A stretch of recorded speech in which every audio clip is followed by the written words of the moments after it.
হাতটা উপরে রাখবেন স্যার, ধানটা একটু হাতে উপরে রাখবেন স্যার, ধানটা একটু হাতে উপরে রাখবেন স্যার।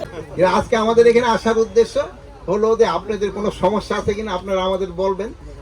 আদিল ভাই আছে এখানে, উনি আর আমি দুজনেই এলাকার লোক। আমরা যদি আমাদের পক্ষে যদি কোনো সমস্যার সমাধান করা যায় আমরা অবশ্যই সমাধান করি। এখানে যেমন এখন প্রথমে শুনলাম যে ধানের দাম নির্ধারণ করা হয়েছে 36 টাকা।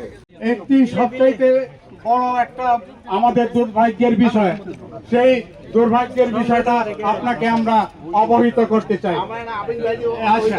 যেহেতু স্যার আপনি আসাতে আমাদের এই অত্র এলাকার লোক, বারৈখালী, সিদারপুর, এই আলমপুরের লোক অনেকটা উৎফুল্ল এবং প্রাণবন্ত।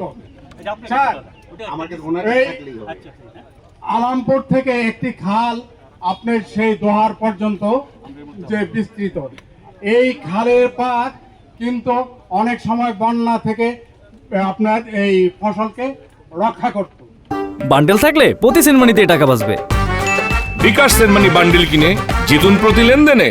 কিন্তু বর্তমানে ভূমিদস্যুরা সেই সম্পূর্ণ খালের পাড়ের মাটি চুরি করে বিক্রি করাতে অকালে পানি প্রবেশ করে এই এলাকার ফসল নষ্ট করে দেয়।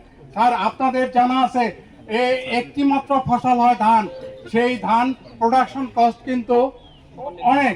এই প্রোডাকশন কস্টের কারণে এই আমাদের দেশের যে কৃষকরা অত্যন্ত লোজার। আপনার কাছে আমাদের একটি মাত্র দাবি যে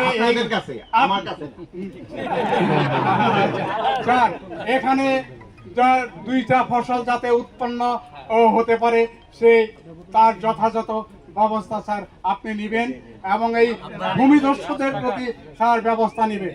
আরেকটি কথা হলো বারৈখালী থেকে, আচ্ছা আরেকটি কথা, বারৈখালী থেকে শ্রীনগর পর্যন্ত, বারৈখালী থেকে শ্রীনগর পর্যন্ত যদি একটি রাস্তা নির্মাণ করা হয় তাহলে কৃষকের যে ফসল সহজেই গ্রামে পৌঁছে যাবে, কৃষক উপকার হবে এবং থানার সাথে যাতায়াত ব্যবস্থাও অত্যন্ত উন্নত হবে, এলাকার উন্নত হবে।